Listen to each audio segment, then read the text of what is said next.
Welcome everyone that's out there. I hope that this is a valuable use of your time. I'm going to do my best to make it so. And we're going to move through the material fairly quickly because there is a fair amount to cover. But certainly if you have any questions or comments on anything that you see or hear tonight, I'm happy to hear about them, either through feedback to the library or Chinook Arch or directly to myself. So that's my contact information. If you have questions or things that you want answered that you don't want to put on the chat function, feel free to contact me there. You may want to take a picture of that if you have that snip thing on your computer, or take a shot with your telephone. I will have this as well at the end of the presentation for your reference as well. This is just a compulsory screen that we need to put up here. A lot of these presentations we do is for group plans, and so you can see that it speaks about understanding your group plan there.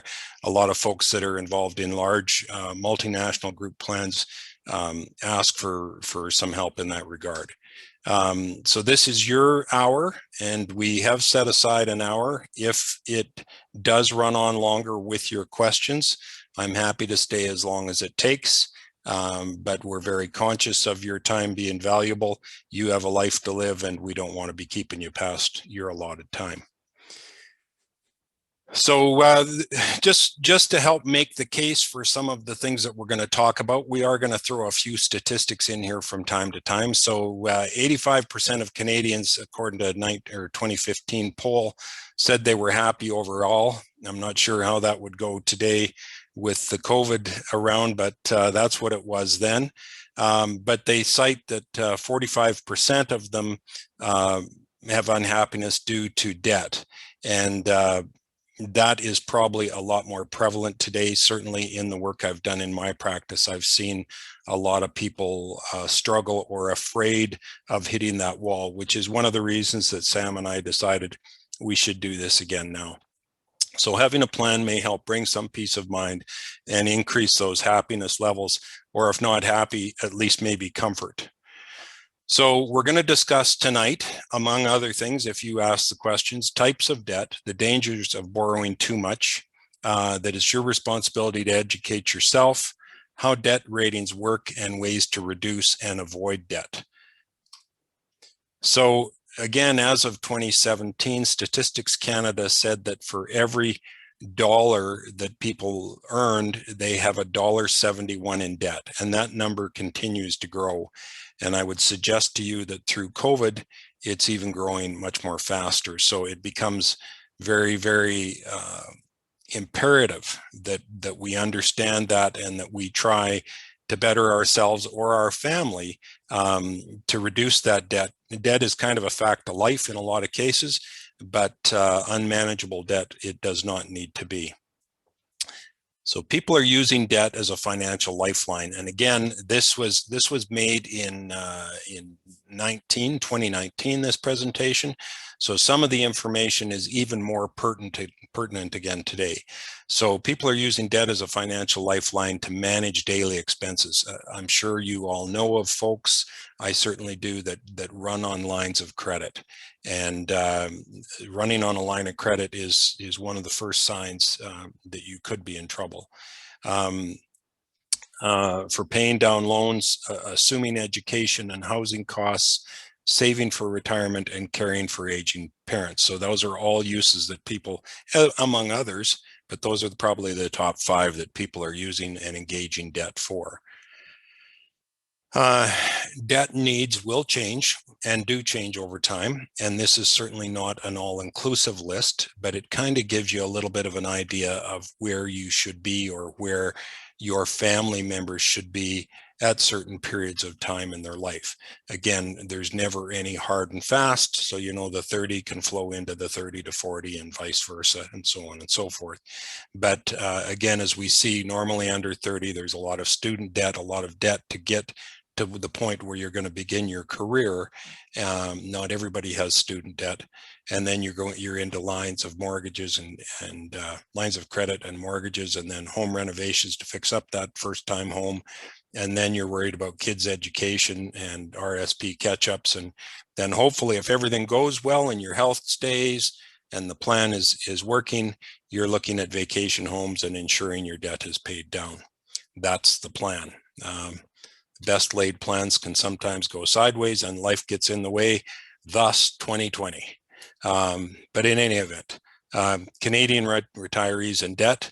So again, as of the 2017 survey, 20% are still making mortgage payments into retirement, and 66% are carrying credit card debt on a month-to-month basis.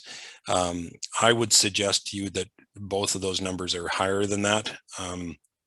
I think, and it's not necessarily a bad thing, because people, I believe, are working longer. Statistics may not bear that out, but I believe the days of retiring at 50 and 55 are not going to be quite as prevalent as they once were.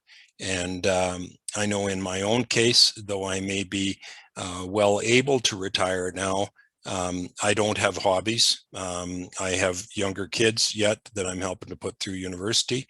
And so if I were to retire, what am I going to do? Sit at home and watch TV? That's not my idea of a good time. And if I can still be useful and of value, I want to be out here working. And I believe that's the vast majority of people these days. Some because they have to, others because they want to. So you might all think that all debt is the same, but it's not. If handled carefully, some debt can actually be useful. And handled is not necessarily the correct term, but when we refer to debt, we talk about consumer debt, which is quite often bad debt. It's debt that you're using just to live. You're consuming on a daily or a monthly or a yearly basis. Whereas investment debt, which includes your home, is a good thing, because you're investing in your future and in your retirement and in your kids' lives and in your happiness and so on and so forth.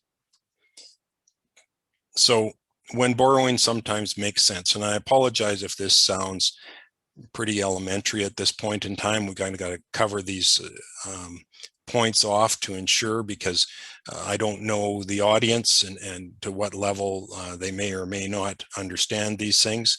And as Jane said at the outset, or Sam did, I think somebody said that this is going to be recorded and posted on the Chinook Arch website, so others can come on and watch this tomorrow or the next day or anywhere down the road. We need to be making sure that we can have a level of understanding for everyone. So when borrowing makes sense is to buy a home, obviously to save for education for yourself or for your children or grandchildren. To buy a car, obviously in rural Canada, you certainly need a car to get to work. Save for retirement, save to start a business, and then borrowing to pay off debt at a lower interest rate. So we'll talk about consolidating of debt, and sometimes you're just forced to handle an emergency. Dangers of borrowing too much. And you may all know folks like this. The biggest thing is it becomes habit forming. The line of credit gets to be too easy to use, and I see that almost on a daily basis, certainly on a weekly basis, with people that I speak to who are running lines of credit, who have just got used to doing it. It's too easy. You want something, you just go get it. It's not a matter of need, it's a matter of want. And so you use the line of credit, and then the next thing you got another payment that you're dealing with. So that's a habit forming line of credit. It takes away money from other important needs. So again, we're talking about prioritization, and we're going to deal with that a little later. It can damage your credit rating, and we're going to talk about that with a great deal of detail a little later here, if you don't pay your bills on time, and can lead to high interest payments that are harder to make. Credit cards, for example. So how will I know if I could be heading for credit trouble? So these are not necessarily always indicative, but they can be indicative of troubled times ahead. I certainly am not in the business of judging folks, and I certainly would not after the last 10 months of what we've all lived through, because lots of folks have exhausted their savings. So don't have savings. You're paying minimums on credit card bills. We're going to talk about that. You're at or very near your credit card limit. You're struggling to make ends meet every month, forgetting that credit is really debt. And that's an unfortunate fact. Years ago, organizations such as the Brick and jewelry stores used to advertise, buy now and pay later, pay in 18 months. And I know lots of folks that got in trouble with, they forgot. They brought the couch home, but forgot that it needed to be paid for in 18 months. And then that's when credit becomes a real debt, and it's a surprise, and it's going to hurt. Paying bills late will get you in trouble. Taking out cash advances against your credit cards, that's a no-no. You should avoid that at all costs, as well as taking out payday loans. And again, I just want to apologize if I'm running fast. It looks to me like I'm making great time. We're 15 minutes in, so I'm going to slow down a little bit, take a breath. So what does it really cost to borrow? So the things that you need to consider is the annual percentage rate. And in my practice right now, I've been doing a lot of analysis for people on that very item, because there's lots of varying interest rates out there. Interest rates continue to be low. Mortgages are renewing, and in most cases they're falling. So you got to analyze what you're paying and what it will cost for you to consolidate or to remortgage to maybe get a lower rate. And so there's lots of programs that are on the internet that can help you do that, and we're going to talk about some of those later as well. How the lender calculates the interest. So is your interest calculated monthly, semi-annually, annually? In some loan sharks cases, it's probably calculated daily. So how it's calculated makes a big difference.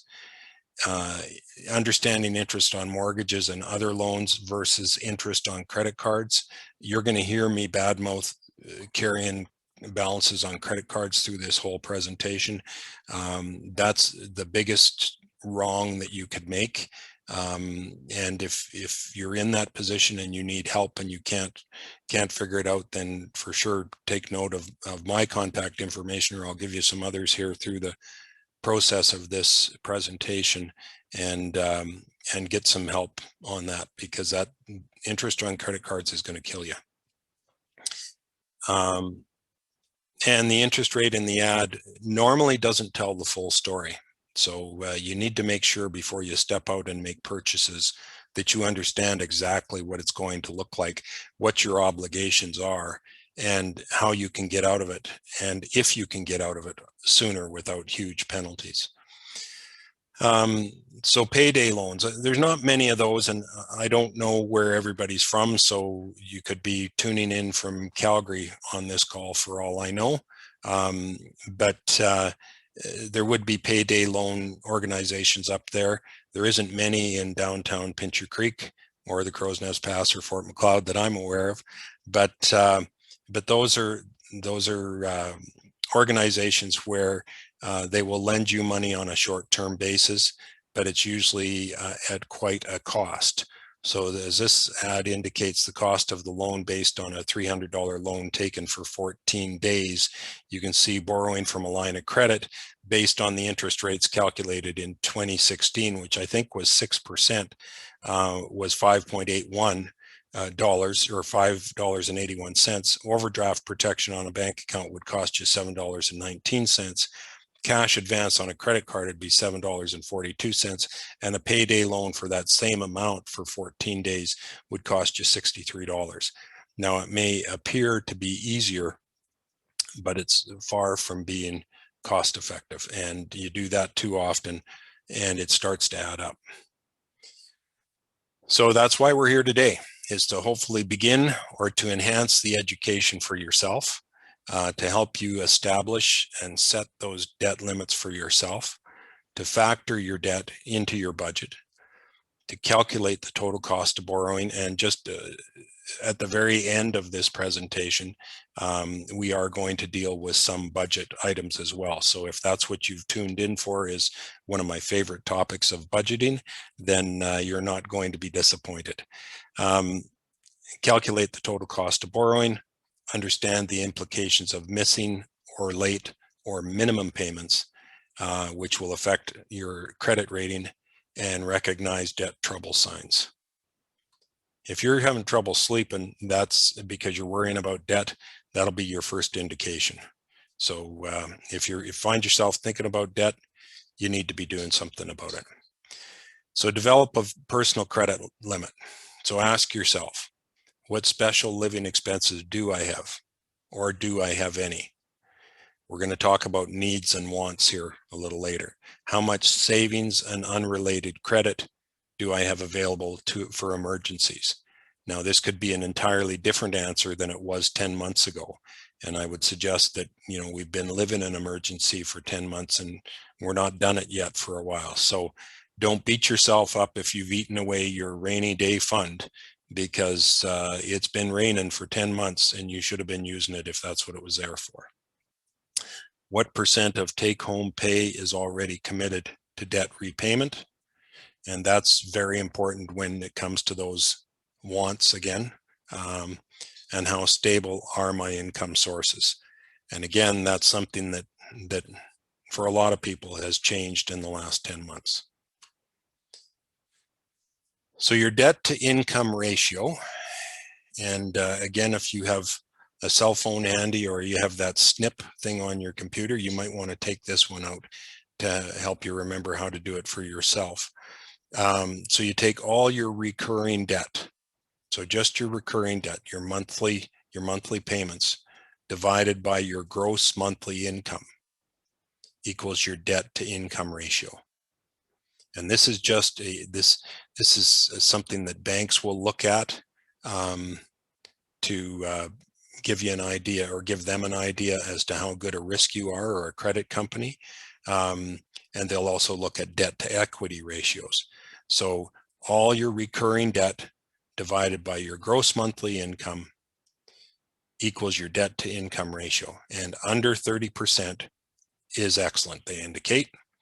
30 to 36% is good, and greater than 40% is not so good. Now, doesn't mean that you're underwater and you can't survive it. It means you need to take a good hard look at it and have a plan to bringing it down. And for obvious reasons. One of the most obvious is you're in a time like we're in right now, where you're maybe not sure what your income might be for the next month or the next 6 months, and you need to ensure that you've got enough to cover off everything. Okay, so this talks about your credit rating. So these are the numbers, or your credit score. These are the numbers that banks, credit card companies, any lending institution uses to judge your adequateness when you want to borrow money. And these just mean numbers. These are just numbers to you, but they're a score that they have. And the next slide should tell us a little bit more about it. So if you know what your credit score is, and you can go on, I believe it's to Equifax, and is it Fairfield, I believe, are the two credit, Equifax and Fairfield, I think they are, that you can Google them up. You can Google up, how do I check my credit score? Make sure you pick a reputable site, and it'll explain how this works. And I think you can request your credit score once a year without a cost. If you request it more than that, then it's going to affect your credit rating. And the reason for that is they figure that if people are checking your credit rating, that means you're thinking about spending money, and that will adversely affect you. So how to improve your credit score? So if you know what your credit score is, and you know that it's not real healthy, these are the ways that can help to get it back up. And it won't happen overnight, but it is amazing how quickly it can happen. So always pay your bills on time. This becomes really important with our kids and sometimes our not so young kids. I know I went to school with a number of folks that they'd go and buy stuff for their cars, and that was like a million years ago. Yes, we had cars in those days, and they wouldn't necessarily be able to pay their bills, or they'd pay their bills late, and those would get registered, and then it affected their credit worthiness. Sometimes it doesn't affect your credit worthiness as far as the banks and the lending institutions are concerned, but if you're living in smaller communities, it'll affect your credit worthiness probably for the rest of your life. So something's that you need to be cognizant of. Pay your bills in full by the due date. And we're going to talk again about credit cards here in a minute. Pay off debt quickly as possible, and that's going to mean something different to everyone. But don't drag it out, even though you could maybe have 3 years to do it or whatever it is, unless there's good reason. And sometimes there is, but unless there's good reason to take it to full term, pay it off as quickly as you can. Don't exceed the limit on your credit card. Reduce the number of credit applications you make, because for every credit application you make, it's going to adversely affect your credit rating. And make sure that you have a credit history.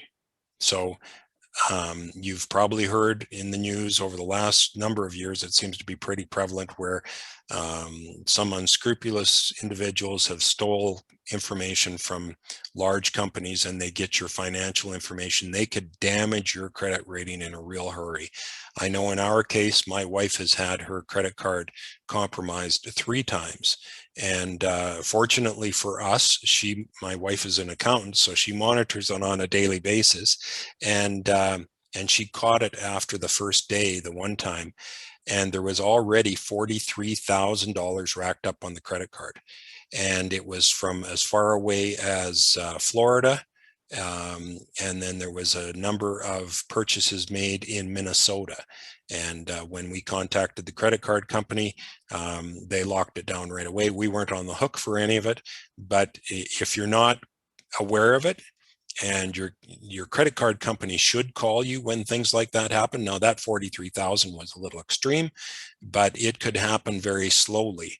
And so you need to be paying attention to your statements when they arrive online or in the old-fashioned paper way. Make sure that those charges are yours, and make sure you pay them off. And if there's a dispute with something, you need to let them know as soon as you can, because the longer you wait, the less likely it's going to be resolved. So what affects your credit rating, you ask? I could hear you asking that as I was talking about credit ratings. So 15% of what impacts your credit rating is your credit history. So have you paid your bills on time constantly and consistently? 10% is the types of credit. So if you've got too many credit cards, it will adversely affect you. 10% is new credit requests. So if you're constantly getting new credit cards, which back in the old days when we could cross-border shop and go down to Whitefish and Kalispell, and you'd go into J.C. Penney's, the first thing they want to do is give you a credit card, because then you'll get an extra 15% off on that purchase. Depending on how many times you and your spouse does that, it can and does affect your credit rating. So just be conscious of that. Payment history, 35%. So you can see that's the biggest factor of all of them, is your payment history, because that is indicative of all the rest. If your history is good and you've been consistent and you've always paid things off, you're going to be in pretty good shape. You know, sometimes you might go down a little bit because you got a little higher on the credit side of things. Maybe you got a little more debt than you really wanted to for a short period of time. It'll come back. And then 30% is the amount owed. Okay. So again, if you haven't and you're concerned about your credit rating, check it out. Give me a call. I can try and find the information for you. But Equifax, I know for sure, is one of them, because I can't remember the name of the company here in the last few months that had some information stolen. We happen to be the lucky ones there, or one of the lucky ones. And so they have provided us with Equifax access free of charge for the next 24 months, I think it is, where we can go on and check to make sure that everything is fine, because sometimes they can use this information. They don't have to use it right away. Okay. So ways to reduce your debt. And as Sam knows from attending my other sessions, my favorite subject, make a budget and get budget counseling if you require it. A budget doesn't have to be an arduous event. It doesn't have to be extremely detailed. It just needs to be something that you make for you, that helps you to create and remain aware of your spending. Okay, we're going to talk more about that. Consolidate your debts. So where this comes in, and it kind of goes with the next one, shop around for the lowest interest rate. If you've got, particularly if you're carrying credit card debt and you're making the minimum, or you're making somewhere as close to a minimum payment, you're paying huge interest. You're probably paying minimum 18% interest, which is absolutely ridiculous. Unless, again, there's factors that would prevent you from being able to borrow money, you should be able to go to a bank or a credit institution and borrow money a whole lot less than 18%, and then begin to pay that debt off. Now, sometimes you just can't. So that's when you have to bite the bullet and you have to start making much, much more than minimum payments in order to get that debt gone. And that's going to mean that it's probably going to hurt some of your wants. So you might, right now it's not a big deal because you can't go to the movies anyway, so you can't spend $50 to go out there. Maybe you can save $45 and get a $5 movie on Netflix or whatever it is, right? So contact your creditors. So as I said in one of the previous slides, when you find out, if you find out that you have a debt that you can't pay, whether it's your debt or whether it's a debt that you didn't know was there, one of the very first things you need to do is contact your creditors, make them aware of it. I used to be in the retail trade, and I had folks that declared bankruptcy that dealt with me. I also had folks that were very close to declaring bankruptcy, and we were able to help them without them having to go through that whole process, because they were upfront with us and they told us what was going on, and we work with them. And most organizations, if you're straight up with them, will work with you to get that done. If you run and hide from it, that never works.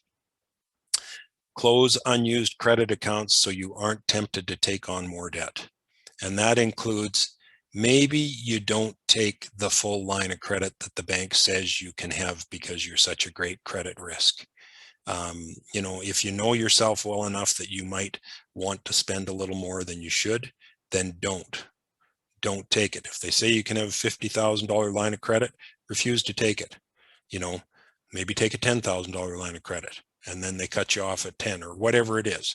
Just because it's available doesn't mean you need to take it and use it. So take control of yourself.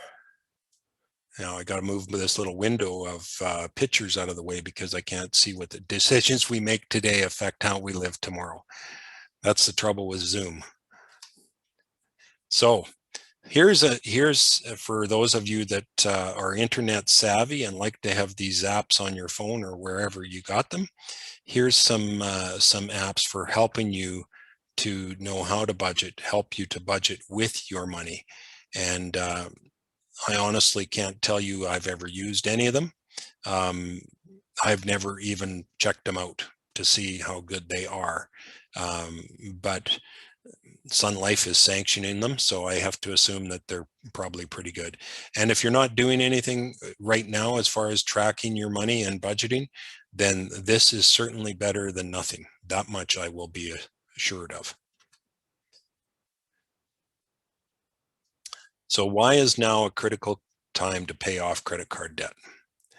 Because as we started out, debt levels have been growing, and interest rates, though they haven't been rising, they will start to rise again.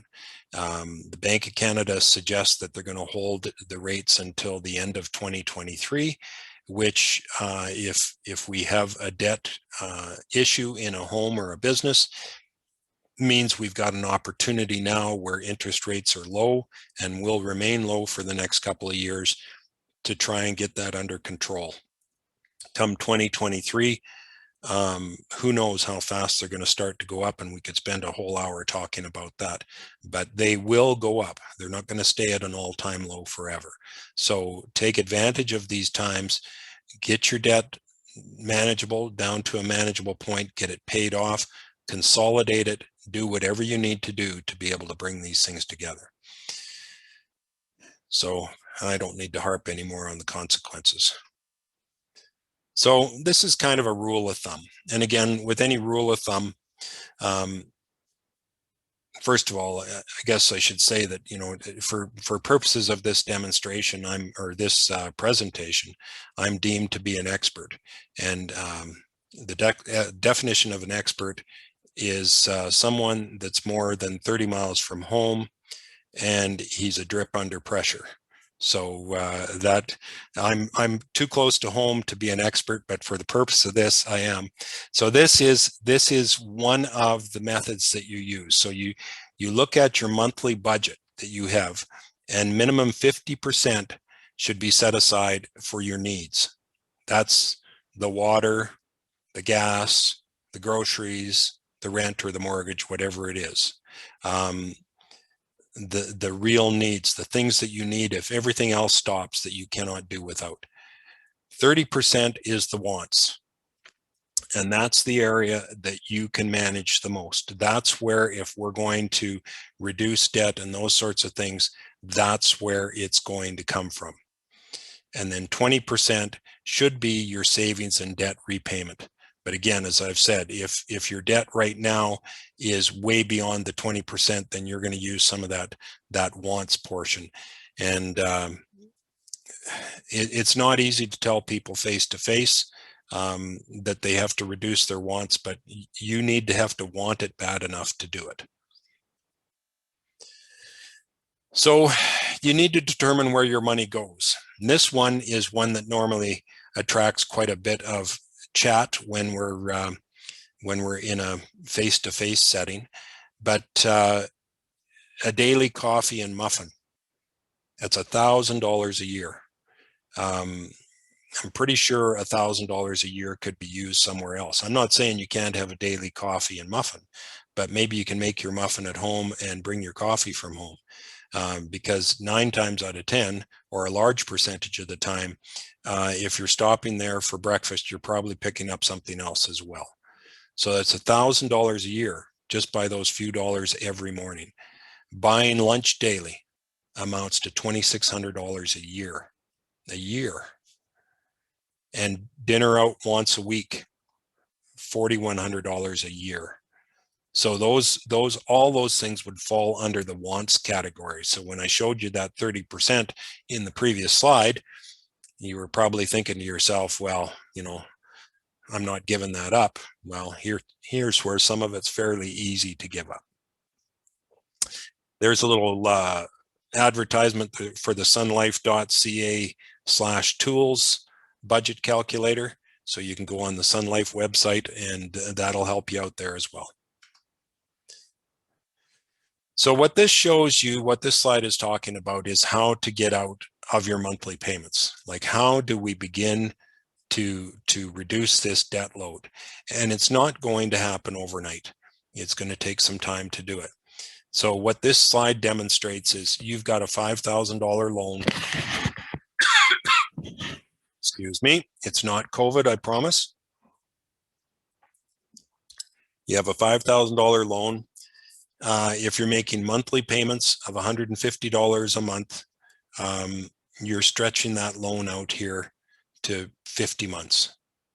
If you're making monthly payments of $200 a month, you can finish it off in about 33 months. So a little bit of a change makes a huge difference in the end result, makes a huge difference in the amount of interest you're paying, and makes a huge difference between the time that you can start putting money away for yourself and doing things for yourself, as opposed to paying a financial institution for interest. Borrowing on home equity. So there's risks to this as well, and we've talked about it a little bit. Generally, you get a lower interest rate for home equity purchases because you're using your line of credit.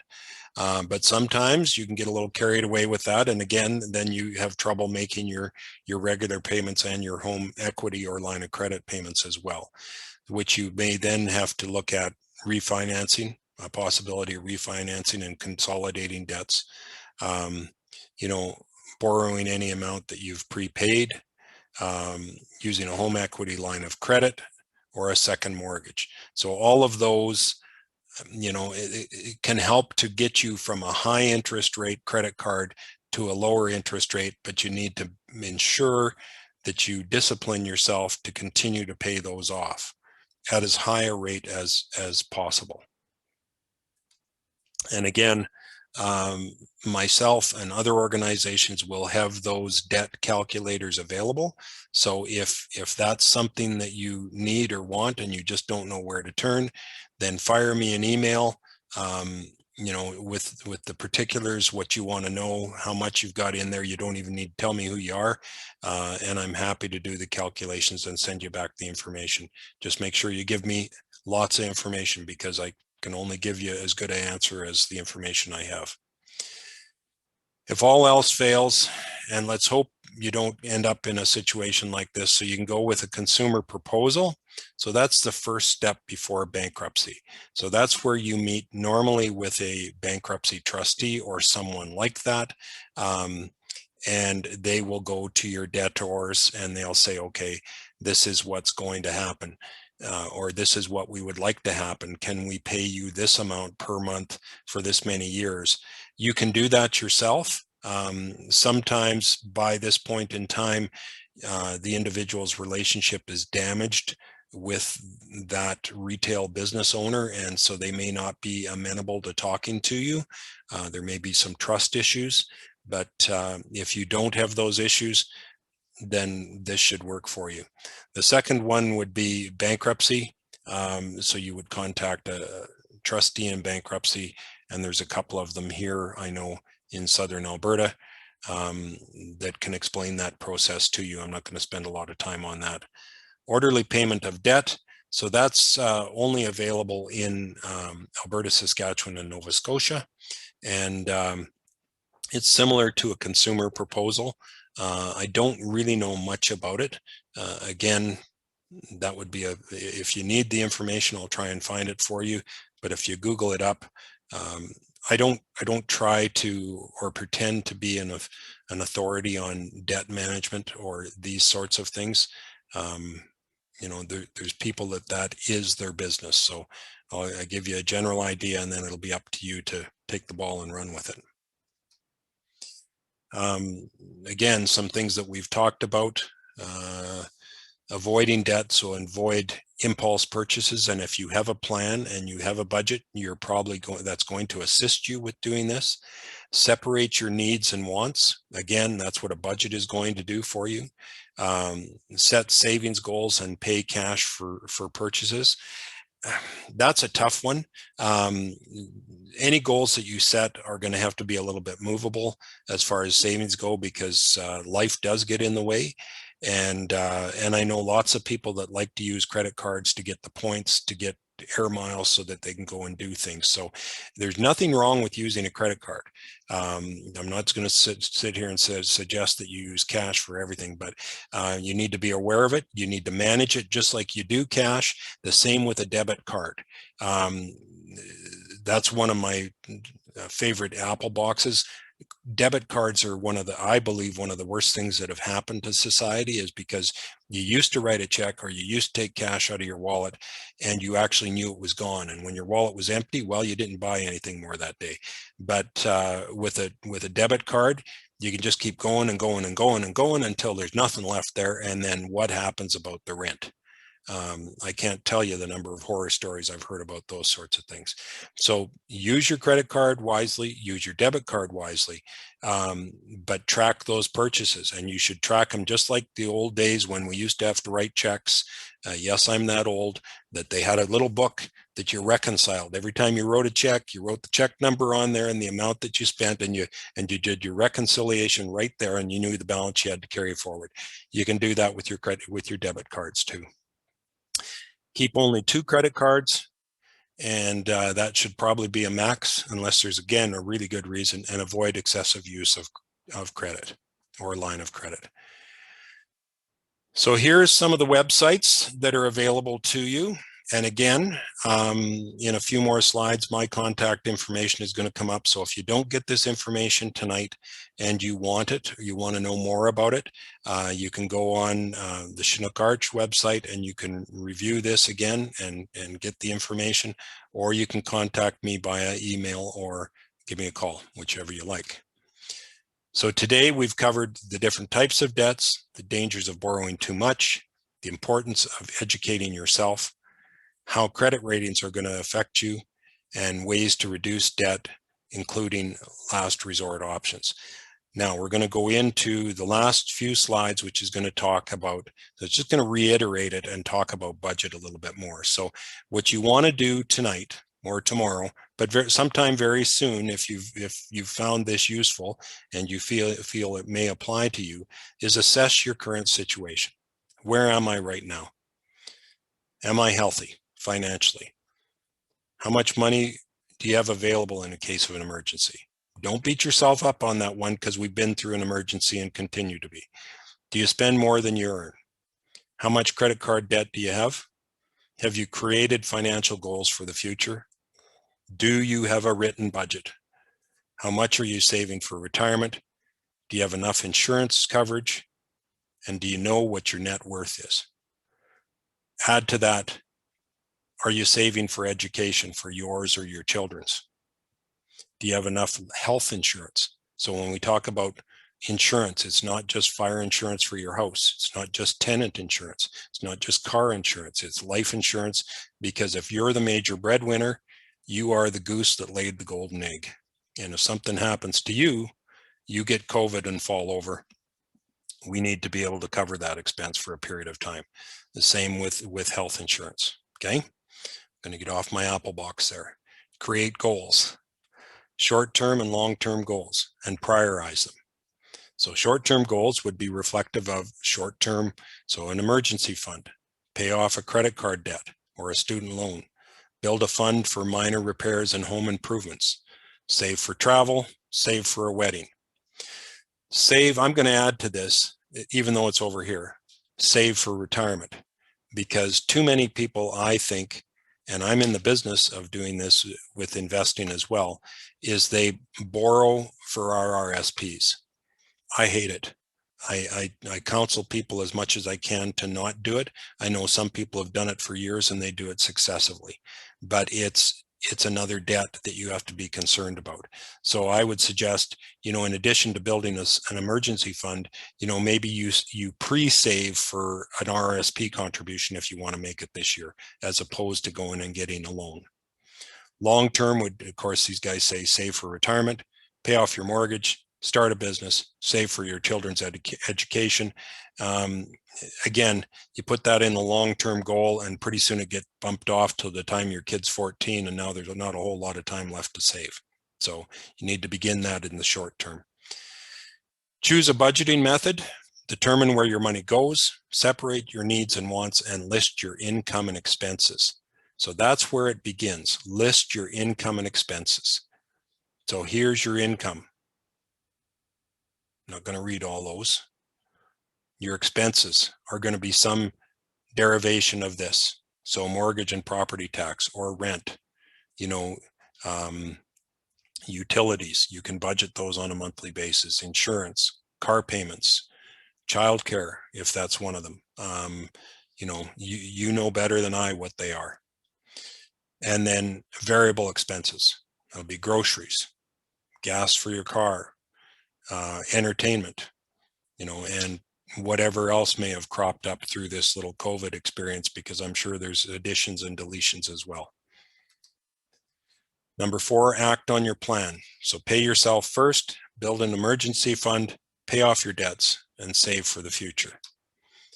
So build an emergency fund for 3 to 6 months worth of living expenses. This isn't going to happen overnight, but you can start at it. And if you have to take that money at some point and use it to pay off a line of credit or a credit card to get you out of hawk to start over again, then you do what you got to do. All of these things are movable and flexible, but they're there for you. And if you don't ever start, you're never going to get to the end. So take small steps, keep your emergency fund separate from other savings. Don't rely on debt, and consider opening a savings account. Save for the future, plan for the unexpected. That's what we talk about with RSPs, with life and critical illness and health insurances, disability insurances. If you don't have a group plan that covers all that, save for the long term, set a monthly target for retirement savings. Again, if you're 25 years old and you can do that, that's great. But if you can't, give yourself a break. You need to get your debt under control, and you need to get life organized and then start saving for retirement. Don't beat yourself up because you haven't got $10,000 in RSPs at 25. And just deposit every month. And keep your finances healthy. Take control of your budget, track your spending, understand your credit rating. So compare reality to the plan. So you're going to make a plan. And some of you are going to be sitting there right now listening to this. That's a couple, a husband and a wife, or business partners, and they're going to be arguing back and forth that, oh, what's the sense of a plan? It's just a piece of paper. I don't need that. Well, if you don't write it down, then it's not a plan. You know, the plan can disappear from up here real quick. Have it so you've got something to compare to. And then on a monthly basis, a weekly basis if you want, but on a monthly basis, and my wife and I still do it. She's an accountant, I'm a financial planner.